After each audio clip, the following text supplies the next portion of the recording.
Hello friends, welcome to our channel మాట ముచ్చట. ప్రముఖ బుల్లితెర నటి అంజలి ఇంట తీవ్ర విషాదం నెలకొంది. గత కొద్ది రోజులుగా అనారోగ్యంతో బాధపడుతున్న ఆమె తల్లి హఠాత్తుగా కన్నుమూశారు.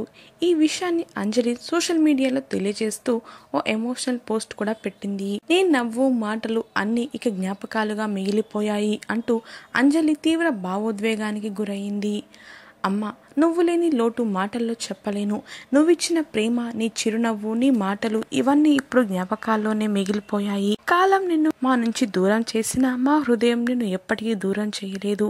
నీ ఆశీస్సుల వెలుగు ఎప్పుడు మా జీవితాలను దారి చూపిస్తుంది. అమ్మ ఆత్మకు శాంతి కలగాలి అంటూ అంజలి పోస్ట్ పెట్టింది. ఈ పోస్ట్ చూసిన సెలబ్రిటీలు, నెటిజన్లు ఓం శాంతి అంటూ కమెంట్స్ పెడుతున్నారు. కాగా అంజలి తల్లికి కొద్ది రోజులుగా ఆరోగ్యం బాగాలేదు. ఆమె లంగ్స్ ప్రాబ్లమ్ తో మరణించినట్లుగా తెలుస్తుంది. ఇక నటి అంజలి రాధా కళ్యాణ, మొగలి రేకులు, శివరంజని, దేవత ఇలా చాలా సీరియల్స్ లో మెయిన్ లీడ్ గా అలాగే విలన్ గా కూడా చేసింది. వీటితో పాటు కొన్ని డాన్స్ షోలో కూడా చేసింది.